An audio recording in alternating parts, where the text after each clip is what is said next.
নমস্কার, আমি সুমিতা শাস্ত্রী। আজকে আবার এসেছি একটা নতুন বিষয় নিয়ে আপনাদের সঙ্গে আলোচনা করতে। তা সেই বিষয়টি হচ্ছে যে প্রদীপ আপনারা কিভাবে ব্যবহার করবেন। প্রদীপ তো আমরা সবাই বাড়িতে জ্বালি, কিন্তু আমরা জানি না যে কোন প্রদীপ কী জন্য জ্বালতে হয়, কত মুখী হতে হয় এবং কিসের নিচে রেখে জ্বালতে হয়। তো তার প্রথম একটা একটা করেই আমি কারণ বলবো, একসঙ্গে তো বলা যাবে না।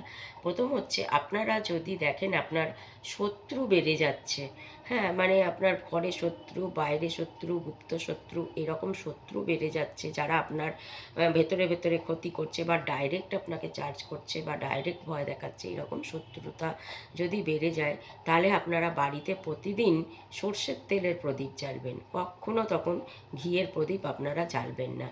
প্রতিদিন সর্ষের তেলের প্রদীপ আপনারা পেতলের প্রদীপের মধ্যে জ্বালুন। আর যদি মাটির প্রদীপে জ্বালেন তাহলে কিন্তু একবারই জ্বালবেন, সেই প্রদীপ নিভে গেলে আর জ্বালবেন না। যদি আবার জ্বালেন তাহলে কিন্তু ঘরে বাস্তুদোষ হবে। ওই প্রদীপ নিভে গেলে সেটা জলে দিয়ে দেবেন। আর স্টিলের প্রদীপ বা পেতলের প্রদীপ হলে ওটা আপনি বারবার জ্বালতে পারবেন, এবং সেটা কিন্তু সর্ষের তেল দিয়েই আপনাকে জ্বালতে হবে।